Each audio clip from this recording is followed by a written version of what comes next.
say that. A boy with a plan, a natural man, wearing a white Stetson hat. On hand that gun be gone, there's no one to fire upon. If he's holding it high, he's telling a lie. I heard it was you talking about a world where all is free.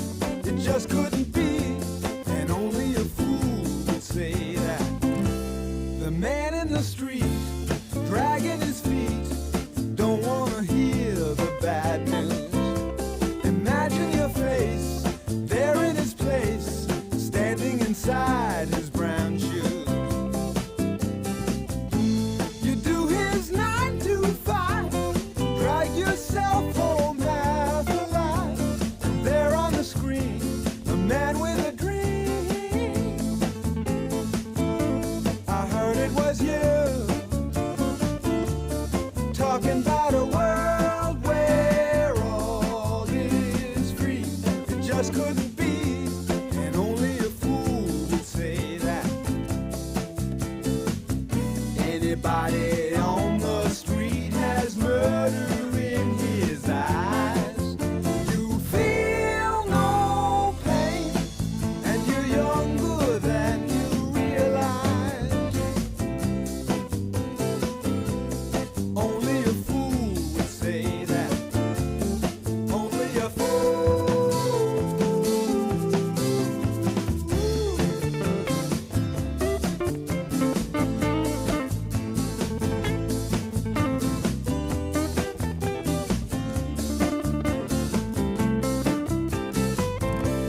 I heard it was you talking about a world where all is free. It just couldn't be, and only a fool would say that. Only a fool would say that. Only a fool would say that.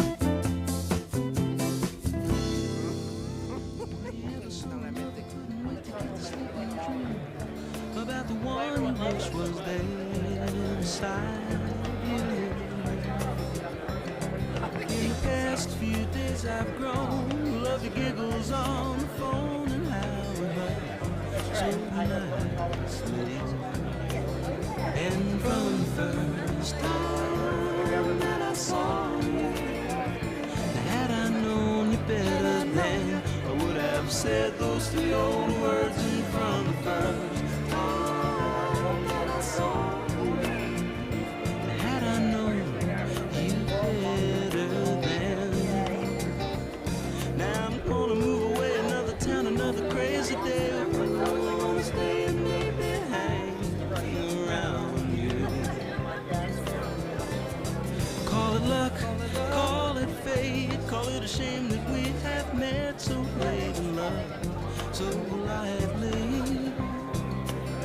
And from the first time that I saw you, had I known you better then, I would have said those 3 old words. And from the first time that I saw you, had I known, had I known, had I known.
naine ütleb nii, siis ma mehe, kui sa ütleks, ma jookseks ka.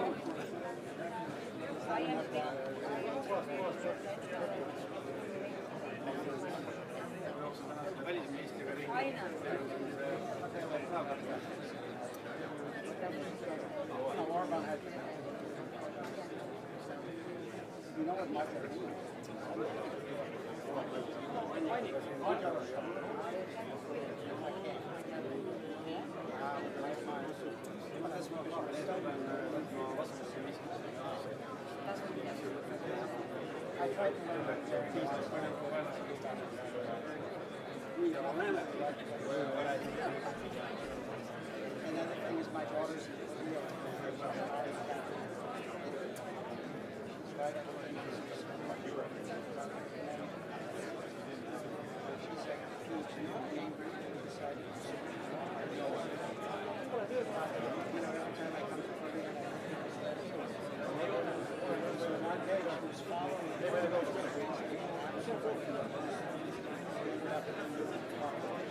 So, good afternoon. And now, the moment that we have all been waiting for, the Lennart Meri lecture, introduced by Kadri Liik.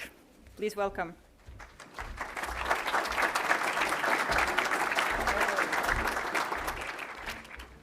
Don't clap. I'm not your lecturer. I'm just introducing him. My name is Kadri Liik. Those who don't know me, once upon a time I used to organize that conference.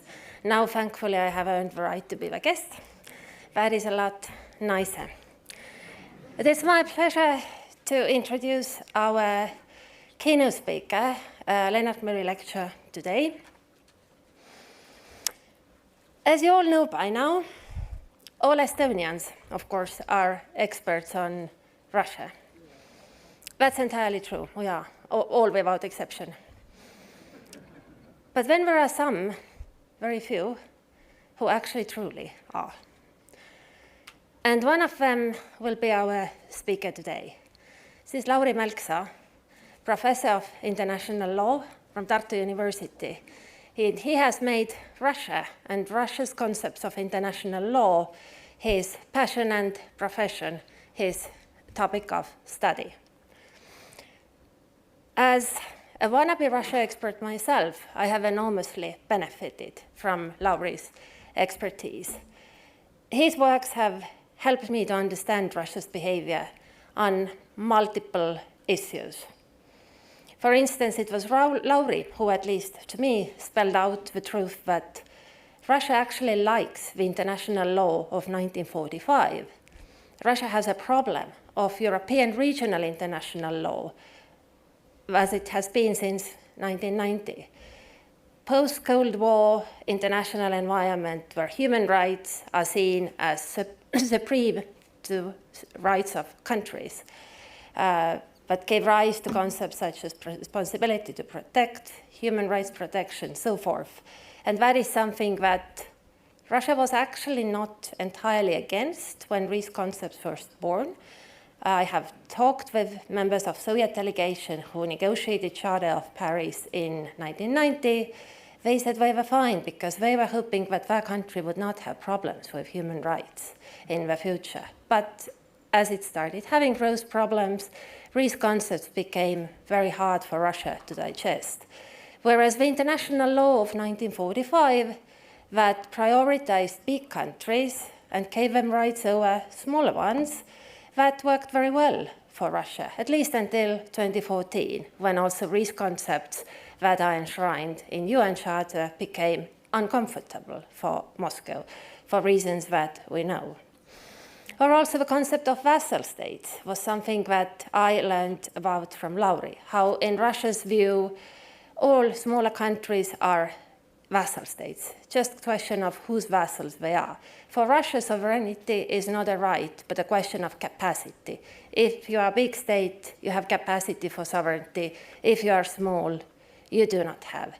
And that explains also a lot. And that is, it's a different thing whether you learn it from practice or you read it from someone who has actually studied it with this passionate eye of a scholar.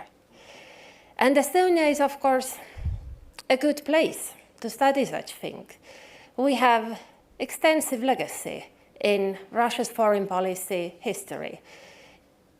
We could organize an excursion, actually. That's it's idea for another year's conference. Excursion to the places that play a role. Kortšakov, for instance, who wrote famous foreign policy doctrine, he was born in Haapsalu. If you travel to Keila-Joa, there is grave of Alexander Benkendorf, who established the famous efficient tradition of censorship in Russia. There is a mausoleum for Barclay de Tolly, somewhere near Viljandi. And finally, we had Friedrich Martens, Estonian guy who grew up speaking German in St. Petersburg and became scholar on international law in Tsarist Russia. He shaped some of those concepts that later made Estonia suffer. He was also among the people who endorsed colonialism and who divided people into civilized and uncivilized. Vassal states was a concept that would have been understood for Martens. Though, for many other things, we also value and cherish him. So that's Estonia for you. We have been shaping Russian foreign policy, then we have been suffering it, and then we have been studying it. And I think it's a good place to study. If you get over from fighting their narratives and develop a scientist's eye, try to look into it, then I think the quality you can gain is really high indeed. And Lauri is a brilliant example of that. He has published several books, which I full-heartedly recommend, that would make all our Russia expertise better, incomparably. Yes, Lauri, floor is yours.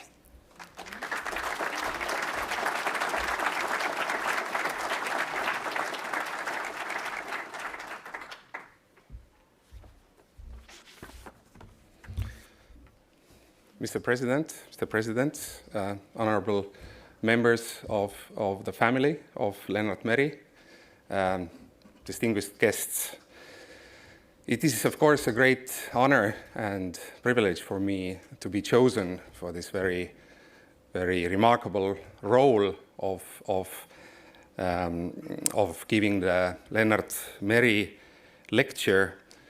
As a young man, I had some, for me, very meaningful encounters with President Lennart Meri.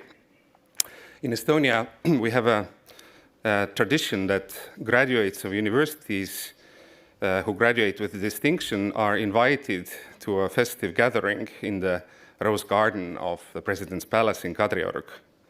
And this happened to me in 1998 when I had graduated from the law school and already knew that I would go further to study in the US for master's degree. President Meri shook my hand and asked whether I will continue my studies and in what field. I said, yes, I will, and in international law, to which Meri responded, oh sa nugis, seda läheb meil veel vaja. In translation, something like, oh boy, we'll need it for sure in the future.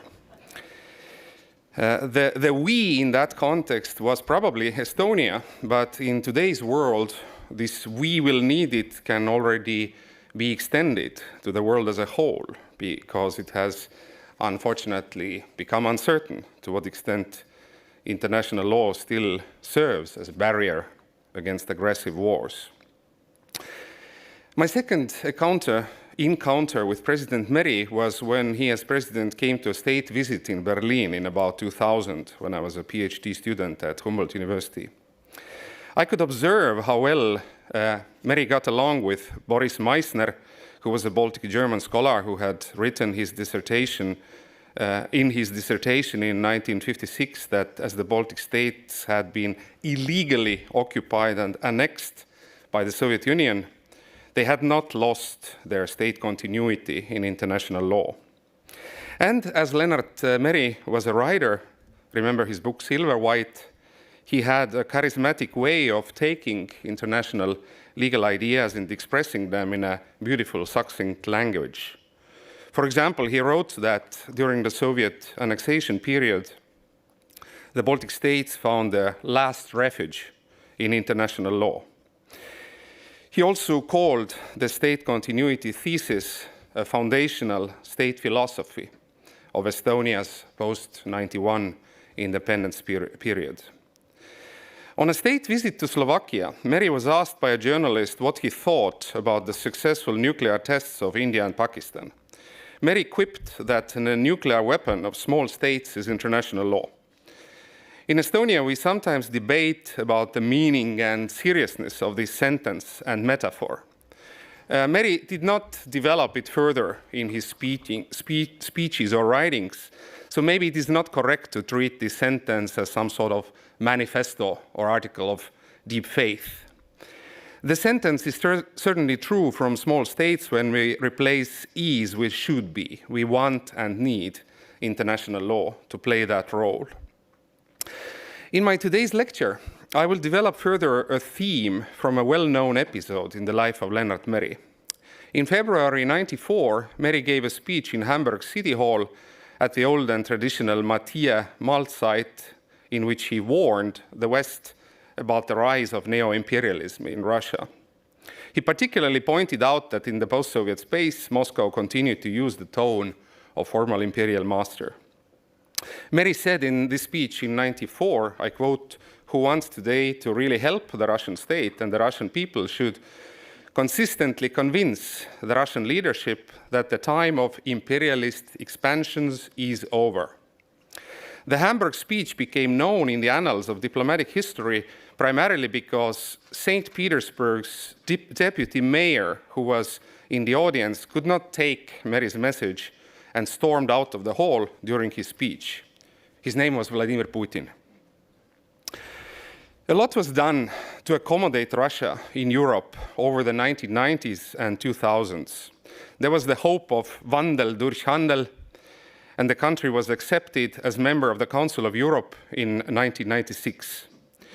This was also a gesture of goodwill because both the Russian and Council of Europe legal experts concluded that objectively, Russia at that time did not fulfill the objective membership criteria of the Council of Europe.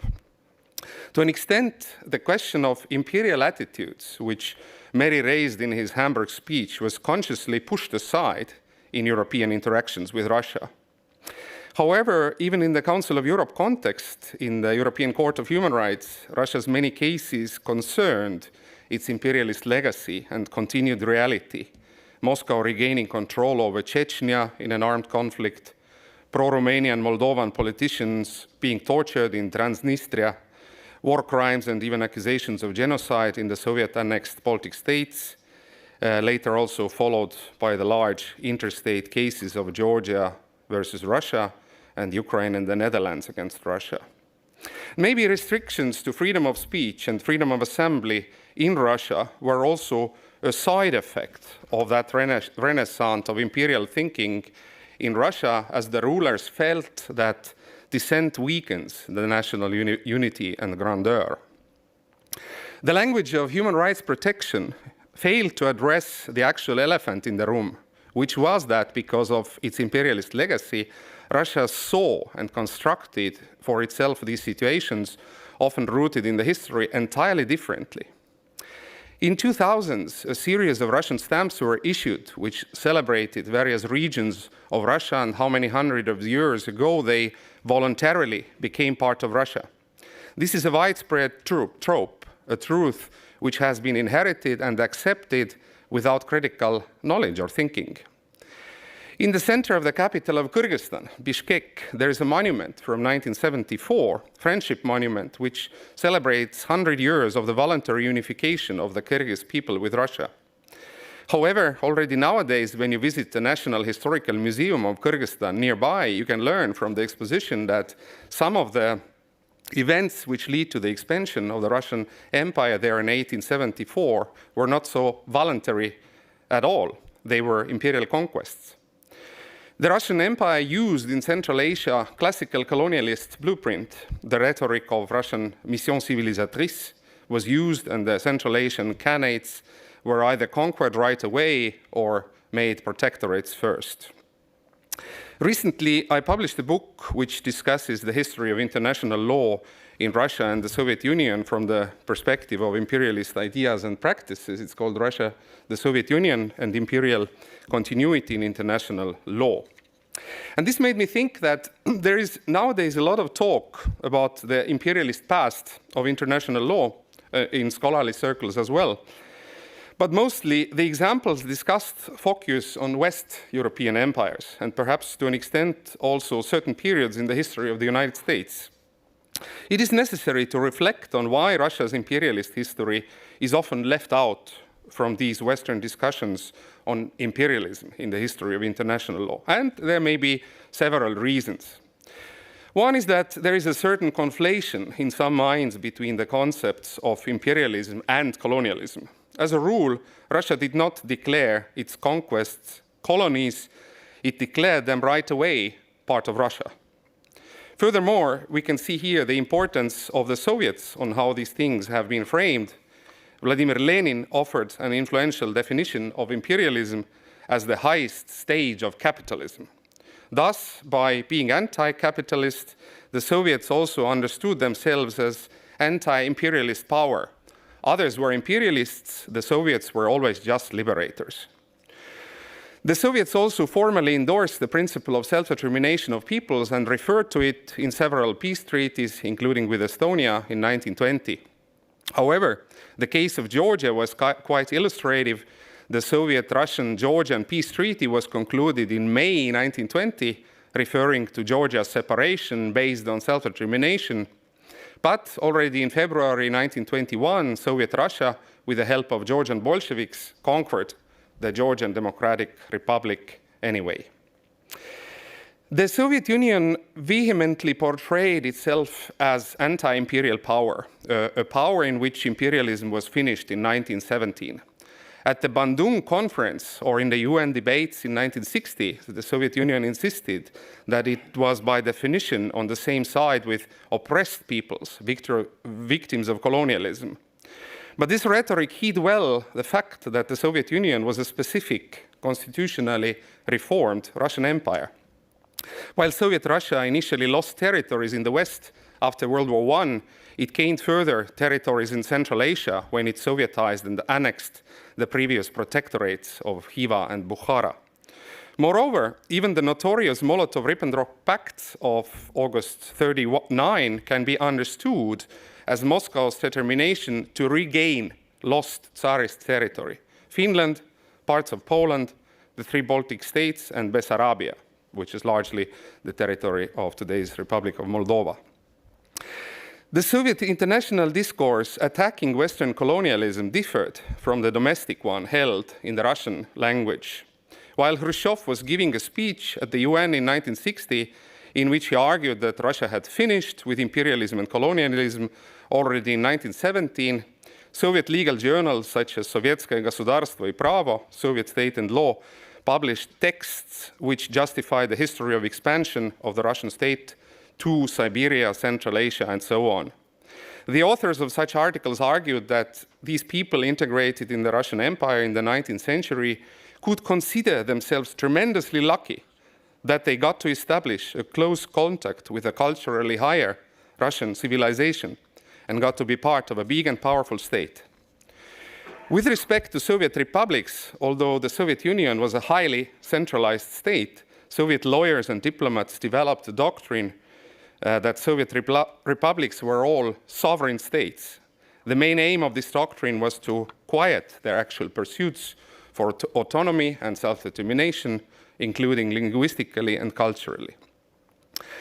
At the end of World War II, the Soviet Union established a hegemony over national democracies in Central and Eastern Europe. In 1956 in Hungary and in 1968 in Czechoslovakia, the Soviet Union used military force against these nations to keep them obediently in the socialist bloc of countries. Leading Soviet international lawyers such as Korovin and Tunkin referred to the concept of socialist international law, which had been invented in their country. Universal international law did not apply between socialist countries. They were not bound by the prohibition of the use of force in their mutual relations, but rather were bound by proletarian internationalism, the Soviet duty to intervene. This seems to me like a classical hegemonic imperialist doctrine, an aberration in the universal understanding of international law. During the Cold War and starting from about 1960, one rival power which called out the Soviet Union for its imperialism was People's Republic of China. The Chinese criticized the imperialism of the US and the social imperialism of the Soviet Union. One aspect in international law which is particularly relevant for Russian and Soviet imperialist practices is the attitude towards treaties. The central political problem in international treaty law is what is the value of the principle of pacta sunt servanda. In English, agreements must be kept. Both the Russian Empire and the Soviet Union developed a very flexible approach to treaties. When the right hour arrived, Russia would unilaterally terminate or violate a previous treaty and refer to a fundamental change of circumstances.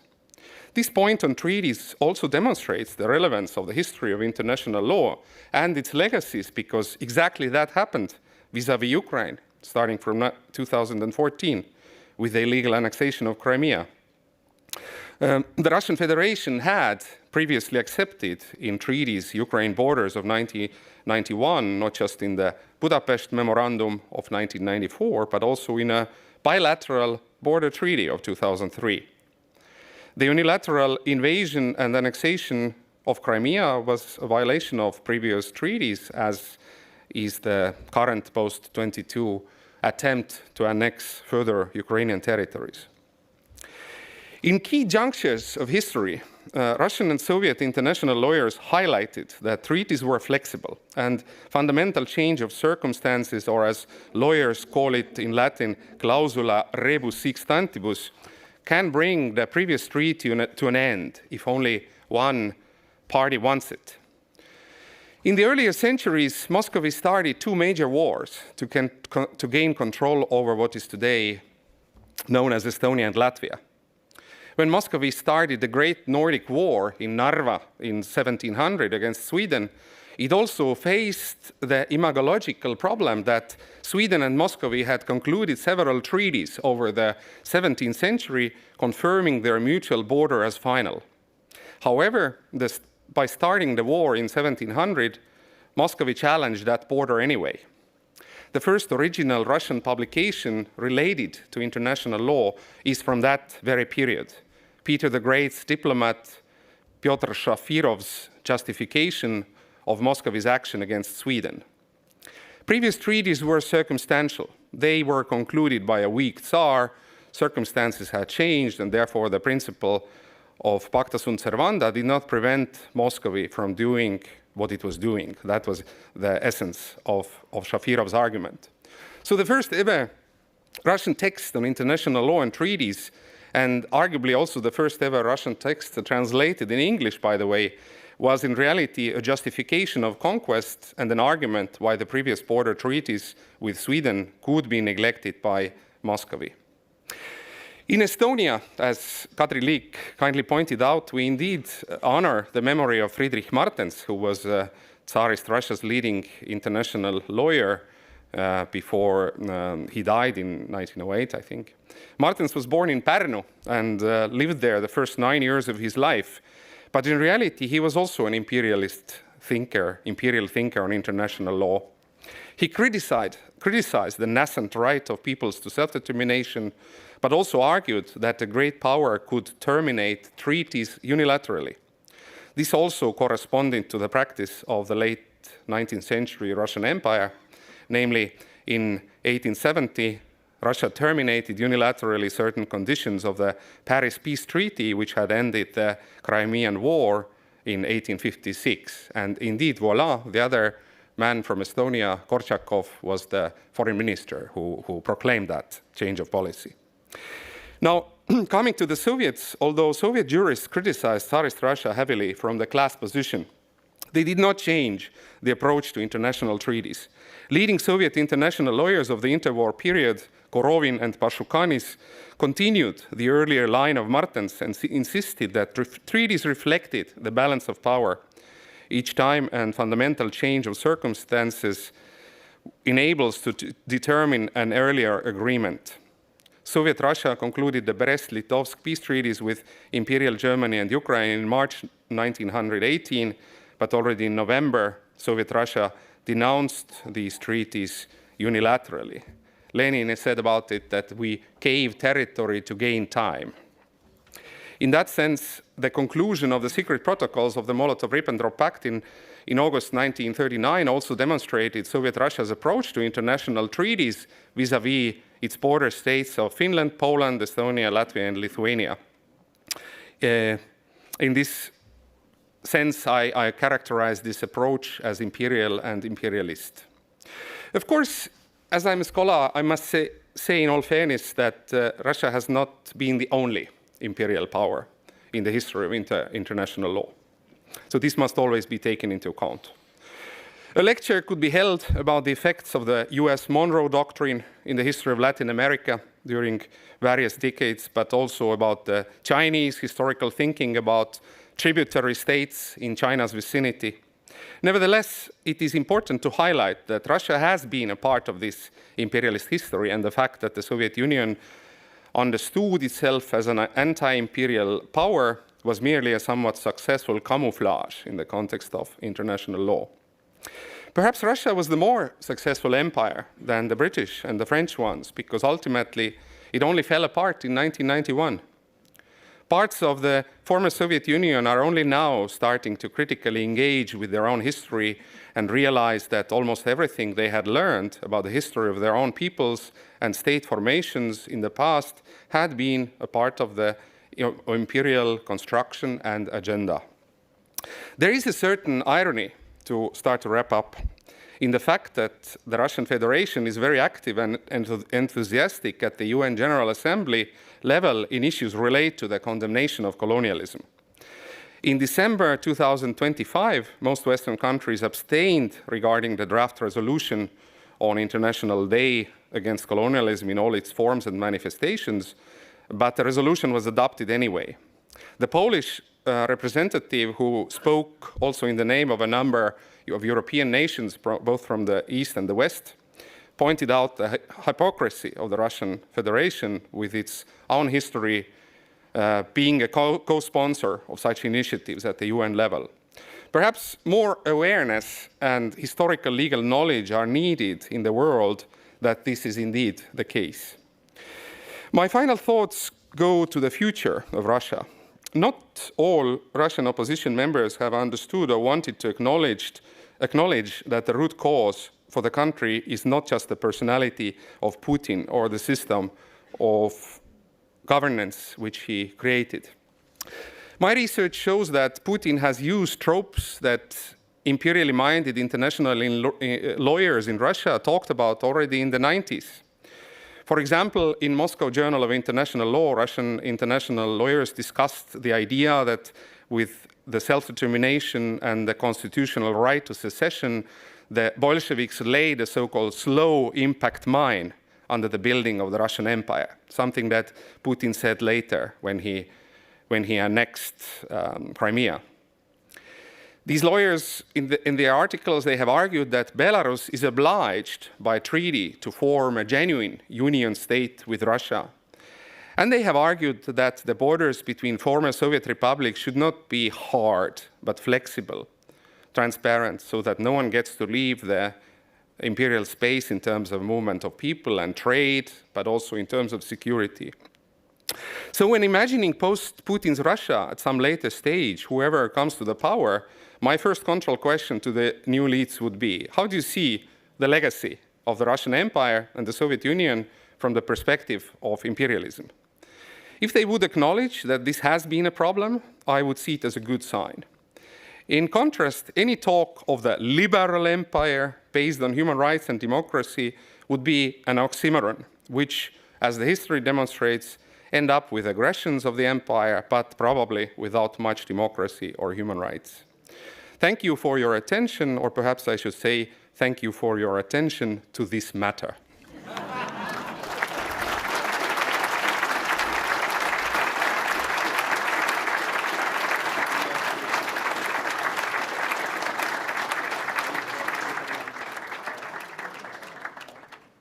We should definitely sit together one day.